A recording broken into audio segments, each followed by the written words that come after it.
Gracias por continuar en sintonía de Argumentos, haciendo este balance de lo que fue la dinámica política en nuestro país para el 2024, conversando con Andrés Ignacio Silva, abogado y consultor político. Daba su palabra para el 2024 hablando de la manifestación y de esa manifestación en cuanto a los votos que vimos el 28 de julio en nuestro país. Y nuestras redes sociales están a su disposición para que puedan colocarnos también qué representó para ustedes la dinámica política durante este 2024. Y quedaba una pregunta en el aire acerca de, bueno, esas políticas que se están implementando, esas medidas que se están implementando desde la Asamblea Nacional de reformar las leyes electorales. Decías que, bueno, más bien apuntan a alejar a los venezolanos en lugar de acercarlos. ¿Qué medidas son importantes tomar, no solo desde la Asamblea Nacional, sino desde los partidos políticos, desde los diferentes sectores, para seguir acercando al venezolano a la dinámica política? Bueno, Seremi, en estos momentos lo más importante es, como decía antes, tender puentes. Tenemos un sector, que es el sector oficialista, que pareciera cada vez buscar más herramientas para alejar al sector opositor de la política, y por el otro lado tenemos dentro de la oposición distintos sectores, algunos que comulgan con la idea del diálogo y la negociación, otros que comulgan con la idea de solicitar intervenciones internacionales, y la realidad es que para nosotros llegar a una solución que beneficie a los venezolanos, más allá de la clase política, hay que comenzar a buscar aquellos puntos en el medio que puedan beneficiar a ambos bandos. De la misma manera que la oposición tiene que centrarse en una solución exclusivamente dedicada a los venezolanos, creada por los venezolanos, no buscando ninguna ayuda internacional, el sector oficialista tiene que entender que mientras más proyectos ellos busquen, alejen a la oposición, menos credibilidad van a tener ante el pueblo venezolano, por lo que cada vez va a ser mayor la cifra de poca participación y esa cifra de abstención en los procesos electorales, que lo que van a generar ante la comunidad internacional es ese sentimiento de rechazo y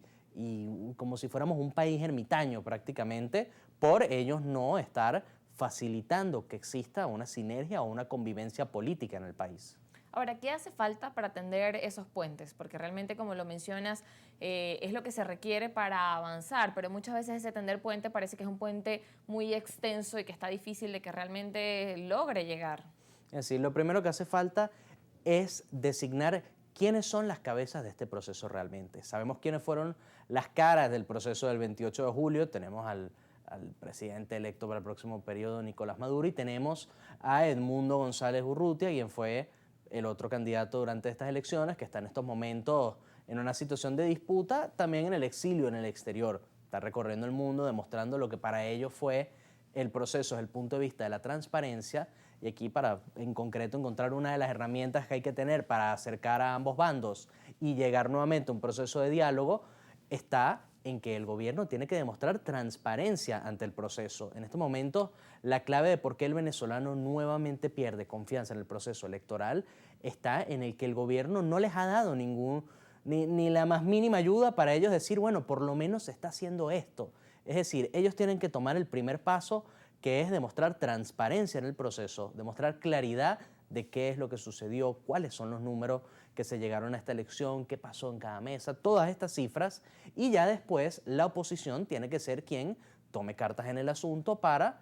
nuevamente llegar a ese punto medio, no estar comentando acerca de intervenciones internacionales o acerca de distintos países que pudiesen influir en la política venezolana, sino ellos directamente buscar negociar con el gobierno, porque aquí también hay un punto clave desde el punto de vista de la oposición, y es que existe un riesgo para la integridad de cada uno de los miembros de la oposición, visto tanto desde el punto de vista de dirigentes y aquellos que están en estos momentos en el exilio, como también de personajes internacionales, como el ciudadano argentino que está en estos momentos en manos del Estado venezolano. Es decir, esto no es para yo emitir un juicio político de cuál es mi opinión, sino es simplemente determinar cuáles son las herramientas necesarias para llegar a una solución que beneficie a todos los sectores de la vida política venezolana. Claro, y que como vemos en la dinámica también hay medidas que se implementan, por ejemplo, como el tema de la ley Bolívar. O sea, que en principio pues inició en Estados Unidos y que, bueno, aquí desde el Parlamento venezolano también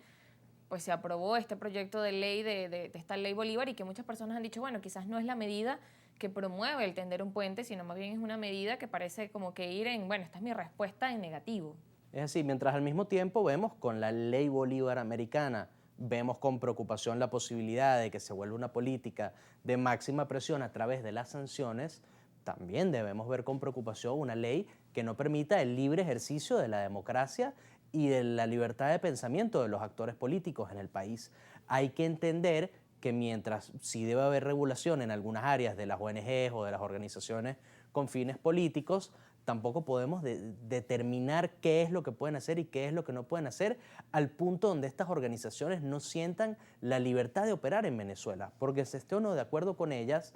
cada una de estas organizaciones es necesaria para el funcionamiento de nuestra vida cívica. Y sin estas organizaciones estamos viviendo en un estado donde no se puede practicar libremente la política como debe practicarse, y yo estoy seguro que tenemos las herramientas suficientes para poder practicar la verdadera política y en que en Venezuela, para el 2025, se recobre tanto el diálogo político como la participación política y que no dejemos perder esa ruta electoral tan importante para estas elecciones. Tres factores importantes que se debe seguir trabajando. Y como decía, tender puentes que no solamente en los sectores que están en el país, no solamente desde las distintas posiciones políticas, sino también con otros aliados comerciales fuera de Venezuela y con otros países también. Es así, Venezuela está ahorita en una posición muy atractiva para volver a acceder al mercado internacional por las distintas situaciones que se están viviendo en el Medio Oriente, en Gaza, la que se está viviendo en Rusia y en otros países que, ahondado por la formación de los BRICS, dejan a Venezuela en un área gris para los Estados Unidos que se vuelve atractiva. Mientras algunos analistas han dicho que en las últimas declaraciones de Donald Trump pareciera más bien él estar asomando una política de máxima presión, hablando de cómo él va a tratar al Estado venezolano, que no se portó bien la última vez y ahora sí va a hacer que se porte bien.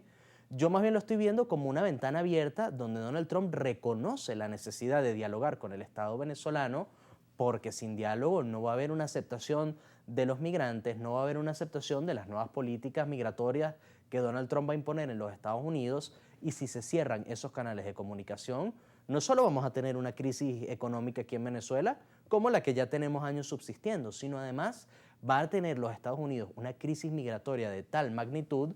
que en vez de controlarla, la van a descontrolar y volar de proporciones. Entonces, en estos momentos, Venezuela tiene que aprovechar ese panorama internacional que lo vuelve atractivo para los Estados Unidos, y la única manera de que pueda aprovecharlo es precisamente a través de la transparencia y recuperando esa confianza, no solo la del electorado, sino de la comunidad internacional, demostrando que haya permanencia o no en el poder, ellos son personajes políticos que permiten la participación política de los demás sectores.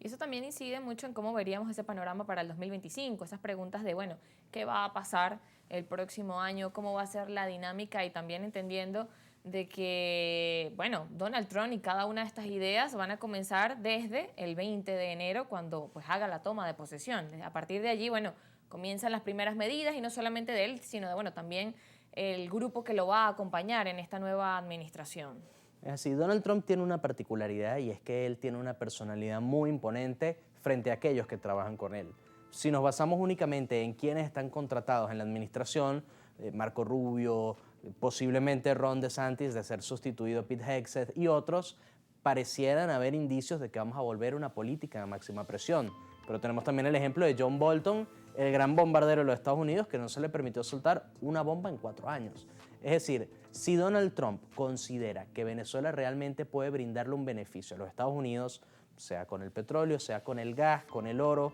cualquier otro mineral o con el tema migratorio,